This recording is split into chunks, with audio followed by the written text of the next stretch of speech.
राहुल त्रिवेदी नाम का एक होटल मैनेजर अपनी पत्नी, 2 बच्चों और बूढ़ी मां के साथ दिल्ली के बिलासपुर में रहा करता था। उसकी मां का नाम था सावित्री देवी। उन्हें शुगर और बीपी की बीमारी थी। उनकी हाथ व मुंह की झुर्रियां साफ नजर आती थी।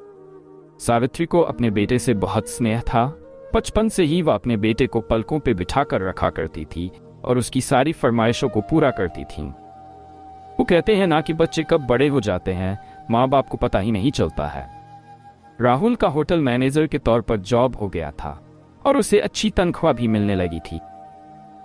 एक दिन वह अपनी माँ से कहता है कि जब तक घर का मरम्मत का काम खत्म नहीं हो जाता है, आप वृद्धा आश्रम में रह लो।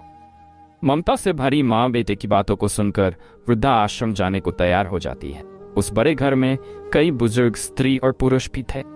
उन्हीं से एक ने सावित्री से कहा, आपको भी बेटे ने घर से निकाल दिया।